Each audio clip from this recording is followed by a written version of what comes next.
Market को capture करने के लिए चीप क्वालिटी।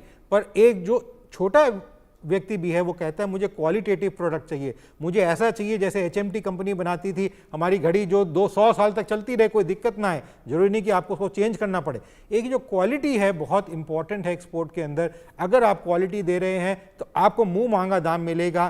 ट्रेड का ये बड़ा क्लियर रूल है और आप बेनिफिट आप कर सकते हैं। हिंदुस्तान के पास क्षमता है, हिंदुस्तान के एक्सपोर्टर्स के पास क्षमता है, इसीलिए हमारे जेम्स एंड ज्वेलरीज है, सारी पॉलिशिंग हिंदुस्तान में होती है। We are the largest exporters, पूरे विश्व के अंदर सबसे ज़्यादा एक्सपोर्ट करते हैं।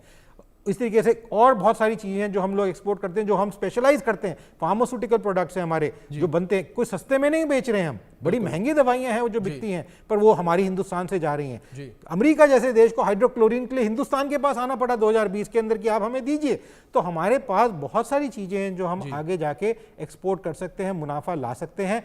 ये अब हमारे एक्सपोर्टर्स को और भारत सरकार को देखना है किस तरीके से वैल्यू ऐड करके ऑर्गेनिक फार्मिंग पूरे विश्व में, यूरोप के अंदर ज़्यादातर जो ऑर्गेनिक प्रोडक्ट्स हैं वो हिंदुस्तान के साथ, पंजाब के अंदर ले लें, साउथ में ले लें, काफ़ी सारों ने जॉइंट वेंचर्स करके प्रोडक्शन किया है ताकि ऑर्गेनिक फार्मिंग के प्रोडक्ट्स उन देशों में जा सकें जो ऑलमोस्ट 4 गुने 5 गुने दाम पे बिकते हैं। भारत सरकार ने जेम पोर्टल बनाया ताकि जो किसी के से हिंदुस्तान के प्रोडक्ट पहले सरकार के, बाद में फार्म के, और अब एक एमएसएमई का भी जो प्रोडक्ट है वो जेम पोर्टल के थ्रू अंतर्राष्ट्रीय मार्केट में जा सके, बिक सके। तो मेरे विचार में ये स्ट्रक्चर्स किए जा रहे हैं, पॉलिसी फ्रेमवर्क किया जा रहा है, इंप्लीमेंटेशन किया जा रहा है, और अगले 1-1.5 साल में हम देखेंगे जो हमारा एक्सपोर्ट का रुख होगा। और पीयूष गोयल जी भी बहुत फोकस कर रहे हैं किस तरीके से एक्सपोर्ट को बढ़ावा दिया जा सकता है। बिल्कुल, मोदी जी ने एक चीज और छोटी सी कहूंगा कि प्रधानमंत्री नरेंद्र मोदी ने एक नया स्लोगन जो है वो दिया है। जहां पहले प्रधानमंत्री Narendra Modi make in India कह रहे थे, लेकिन अब पीएम मोदी ये कहते नजर आ रहे हैं make in India make for world.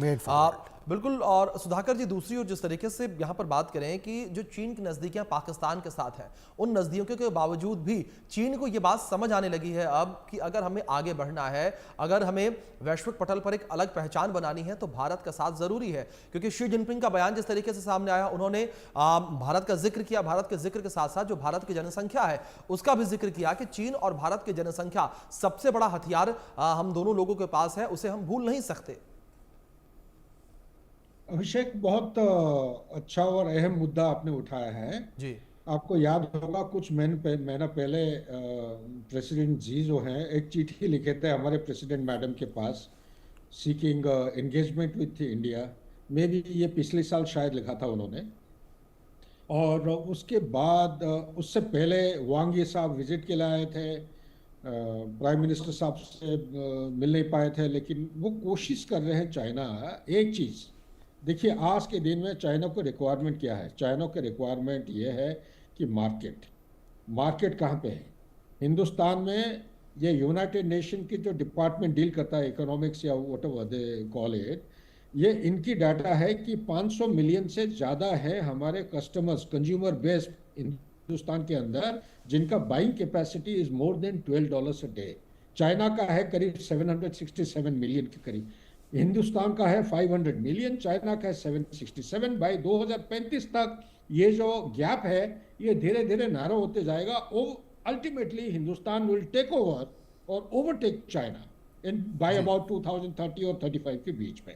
कहना क्या चाह रहा हूं कि आज के दिन में ये टैरिफ का जो ड्रामा चल रहा है, इसके वजह से ना केवल चाइना बल्कि बहुत सारे देश हैं जिनकी जो एग्जिस्टिंग सस्टेनेबल मार्केट जो ओपनिंग था, यूएस जैसा हो गया, तो ये सारे धीरे धीरे बंद होते जा रहे हैं। तो Hindustan is the nearest and the best market that can provide to China, number 1।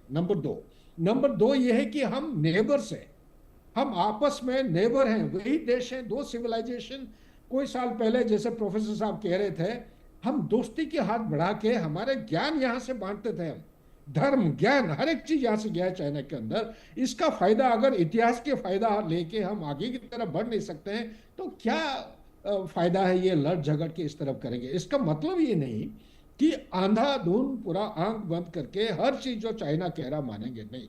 मेरा विचार ये कहना है, आज के दिन में अगर आप एम्पिरिकल और स्टैटिस्टिकल डाटा अगर लेके कंपाइल करते हैं, सिर्फ यूएसए चाइना की बात नहीं कह रहा हूं मैं, पूरा विश्व का जो डिपेंडेंसी है, चाहे रॉ मटेरियल की बात करिए, इलेक्ट्रॉनिक प्रोडक्ट की बात करिए, क्योंकि ये पूरा विश्व ने अनजान में हो या जानबूझ के हो आउटसोर्स किया था 40 साल पहले यही चाइना को कि manufacturing hub, the factory of the world, वो इतना जल्दी डी रिस्किंग या डी कपलिंग नहीं हो पाएगा, बहुत टाइम लगेगा। तो जब तक ये डी कपलिंग नहीं होता है, हालांकि मेरा पर्सनली एज ए स्टूडेंट मैं कहूंगा डी कपलिंग करने की जरूरत नहीं है। जैसे हमारे प्रधानमंत्री साहब ने बहुत अच्छा बयान दिया था 15 अगस्त को रेड फोर्ट से, कि दूसरों के साथ आप तुलना मत करिए, दूसरों का कमी जो अभाव है उसके बारे में आलोचना करने की जरूरत नहीं है।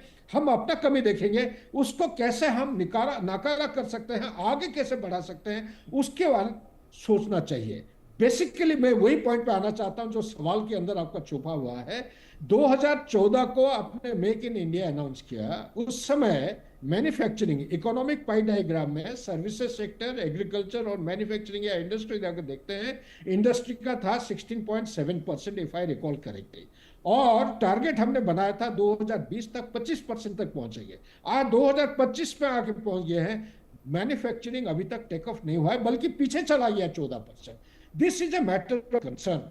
जिस तरह प्रोफेसर साहब कह रहे हैं, मैं बिल्कुल सहमत हूं, हमें पूरा ऑब्जेक्टिवली जाना पड़ेगा। मैन्युफैक्चरिंग क्यों टेक ऑफ नहीं हो रहा है, हमें पोटेंशियल मार्केट को पहचानना पड़ेगा, क्या प्रोडक्ट लेना चाहेंगे, किस किस्म की क्वालिटी, उसका जो इकोसिस्टम है कैसे बनना चाहिए, पूरा एकदम A to Z तक पूरा आपको गहराई में जाना पड़ेगा, तब जाके product will be tailor made for a particular market. अगर आप मार्केट देख रहे हैं वेनेजुएला या आप नाइजीरिया देख रहे हैं, वहां का प्रोडक्ट की रिक्वायरमेंट जैसे होता है वैसे ही टेलर मेड करके हमें प्रोफेशनल अप्रोच के साथ इसको objectively short term, medium term, long term spectrum में डालना चाहिए। शॉर्ट टर्म में चंद इशू हैं जिसको आपको देखना पड़ेगा क्या लेवल पे है। टाइमलाइन लेट से 2025 से लेकर 2030 के बीच में हमें ये अचीव करना चाहिए। मीडियम टर्म मान लीजिए 2025 से 2035 तक, आप 10 साल का टाइम लीजिए, हमें ये टारगेट अचीव करना पड़ेगा। और लॉन्ग टर्म जो है beyond 10 years, let's say 15-20 years है, स्ट्रेटेजिक लेवल,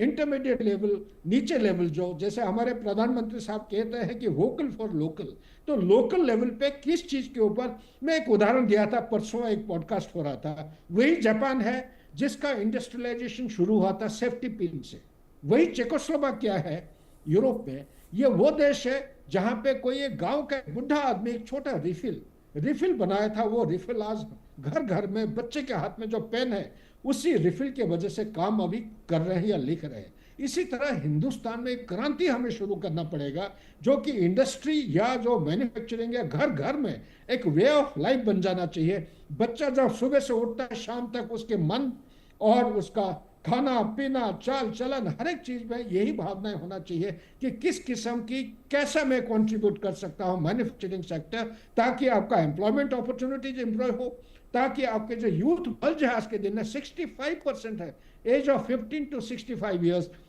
ये यूथ बल्ज अगले 2053-54 तक ये रहना है।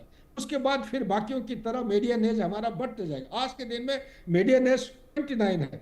प्रधानमंत्री साहब जापान में एक बहुत बढ़िया एक स्कीम अनाउंस किए हैं कि उनका टेक्नोलॉजी, हमारा टैलेंट, स्किल्ड पर्सन जो है, ये दोनों को मिला के हम एक जापानीज वर्कफोर्स प्रोवाइड करेंगे, क्योंकि उनका मीडियन एज आज के दिन में 49.5 है, यानी कि 50 साल के करीब है। कुछ साल के बाद उनके पास आदमी नहीं होंगे उनके फैक्ट्री में काम करने के लिए। ऐसा हालत में हमें देखना पड़ेगा हमारा यूथ को जो टैलेंटेड स्किल्ड ट्रेनिंग के बाद कौन कौन देश हैं जिनके साथ हम मिला सकते हैं, टेक्नोलॉजी के दायरे में हम उनको आगे की तरह ले जा सकते हैं। हिंदुस्तान का मैन्युफैक्चरिंग सेक्टर को किस तरह बढ़ावा दिया सकता है, इस लिहाज में आप चाइना से बहुत फायदा उठा सकते हैं। इसलिए मैं कह रहा हूं 15 से या 10 से चाइना जिस तरीके से टेक्नोलॉजी के मामले में पूरे विश्व में काफी ज्यादा आगे है, जाहिर तौर पर इस चीज का फायदा भारत भी उठा सकता है।